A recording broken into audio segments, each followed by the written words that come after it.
आशा की किरण। કાળું મોઢું ન જ કરાય ને, બરાબર ને? કાળું મોઢું તો વેર બંધાવે, હસતું મોઢું વેર મિટાવી દે. આ તમને કહી રાખું, ઘરમાં છે ને કાળું મોઢું કઈ આટા મારી ન કરવા, હસતું રહેવું, તો ઓટોમેટિક કાંઈ પણ ચર્ચા કર્યા પ્રશ્ન સોલ્વ થઈ જાય.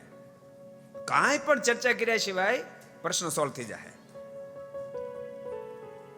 સાંભળ્યું તમે? લોકો એમ કે સમાધાન માટે આમ કહો, કાંઈ સમાધાન કરવાનું જરૂર નથી, ખાલી હસતા રહો. ક્યારેક માનો ખારું મોળું તીખું મોળું શાક થઈ ગયું, તમે જરાક બોલી નાખ્યા એટલે પ્રશ્ન તો ઉપસ્થિત થઈ ગયો. પણ 10 મિનિટ પછી પાછું મોઢું મલકીને કહેશો, આપણે ઓલા ગામ જવું ને ક્યારે જશું, વેચ્યું પ્રશ્ન પૂરો. પણ તમે એની ઉપર ચર્ચા કરવા જશો તો પ્રશ્ન વધારે ગૂંચવા છે. તમે કંઠી જોઈ આખી જુડી હોય, એને ગૂંચ પડી જાય ને, પછી તમે જેમ કાઢવા મેં કરો એમ વધારે ગૂંચ પડતી જાય.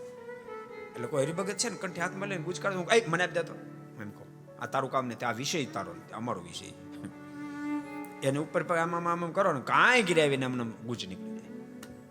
એમ તમને કહો, ગૂંચો કાઢવી છે તો ઘરમાં હસતું રહેવું. को पसंद आया हो तो लाइक करें और शेयर करना मत भूलिए. सब्सक्राइब करें सरदार कथा चैनल को और बेल आइकॉन पर क्लिक करना मत भूलिए लेटेस्ट वीडियो सबसे पहले पाने के लिए.